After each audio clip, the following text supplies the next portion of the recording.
নমস্কার। Arogyam health care পুরুলিয়ার তরফ থেকে আমি doctor Pankaj Singhania, MDDM endocrinology. আমি একজন ডায়াবেটিস, থাইরয়েড এন্ড হরমোন রোগ বিশেষজ্ঞ। আমরা ডায়াবেটিসের বিষয়ে কথা বলেছি, নানান হরমোন রোগ, থাইরয়েড ইত্যাদির বিষয়ে কথা বলেছি।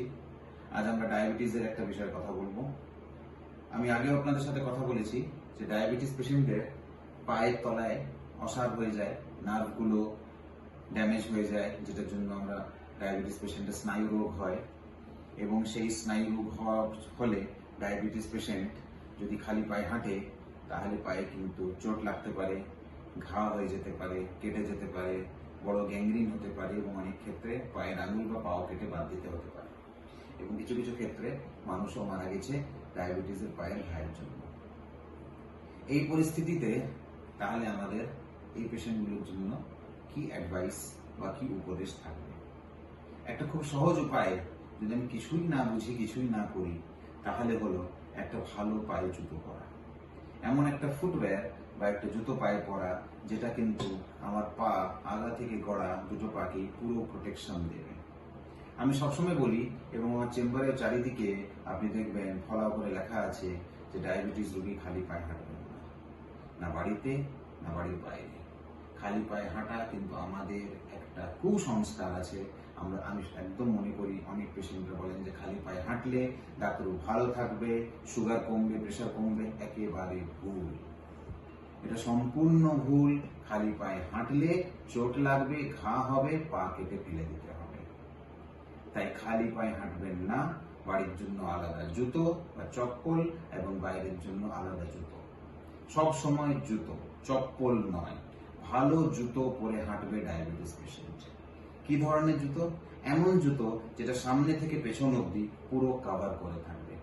এমন জুতো যেটাকে আঙুল দিয়ে আগলে ধরে রাখতে হবে না।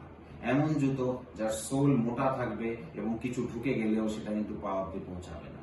জুতোর ভেতরটা যেন নরম, এনসিআর বা মাইক্রোসেলুলার রাবার বা বিশেষ কোনো ফোম দিয়ে তৈরি করা থাকে, যেটার মধ্যে জুতোটা ভালো করে সেট করে যাবে এবং যেটা কিন্তু জুতোর করতে একটা কষ্টকর হবে না।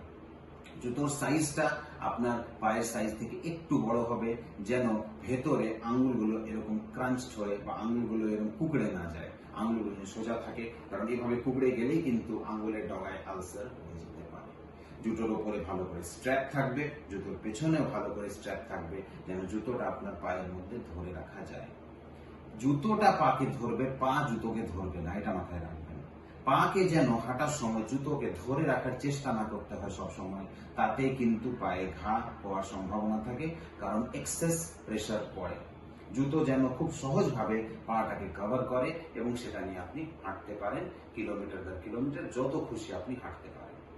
তাই একটা স্পেশাল জুতো যদি বাজারে না পাওয়া যায় এই ধরনের, তাহলে কিন্তু আপনার ডায়াবেটিসের ডাক্তার বা এন্ডোক্রিনোলজিস্টের যোগাযোগ করুন। আমরা কিন্তু স্পেশাল জুতো পায়ের মাপ দিয়ে বানিয়ে দিই। প্রত্যেকটা মানুষের পা আলাদা, 7, 3, 8, 9, 10 সাইজের জুতো সবার ফিটিং নাও হতে পারে। দুটো পায়ের সাইজও আলাদা হতে পারে, হয় আমাদের দুটো পায়ের সাইজ সেম হয় না। তাই অর্ডার দিয়ে স্পেশাল ডায়াবেটিসের জুতো বানিয়ে যদি করেন, তাহলে সেটা কিন্তু আপনার পাকে ভালো প্রোটেকশন দেবে। এবং প্রত্যেক দিন যখনই জুতো পরবেন, তখন আগে নিজের হাতটা জুতোর মধ্যে ঢোকাবেন, দেখবেন কোনো পেরেক ফুটে আছে, কোনো বালির টুকরো আছে, কোনো পাথরের টুকরো আছে, কোনো কিছু ফুটে আছে, কাঁচের টুকরো আছে, সেটা কিন্তু আগে হাত দিয়ে চেক করে সেটাকে বার করবেন। জুতোকে দুদিক থেকে চেক করবেন, তারপরে জুতো পরবেন। বাড়িতে আলাদা জুতো, বাইরে আলাদা জুতো। সব সময় খালি পায়ে হাঁটবেন না, খালি পায়ে হাঁটবেন না। এটা বারবার আমি ডায়াবেটিস পেশেন্টদের বলি। আপনার পায়ে স্নায়ু দোষ থাকতেই পারে, নার্ভের প্রবলেম থাকতেই পারে, কিন্তু এইটা করে অন্তত আলসার হওয়াটা বাঁচানো যাবে, অন্তত পা কেটে ফেলে দেওয়ার প্রবণতাটা কমে যাবে। তাই ডায়াবেটিস রোগী নিজের পাকে আপনি রক্ষা করুন। আপনার পা এবং আপনার তল পা যেন আপনার গালের মতন চকচক করে, এটাই আমি কিন্তু আমাদের ডায়াবেটিস পেশেন্টদের কাছে আমাদের আজকে বার্তা। ধন্যবাদ।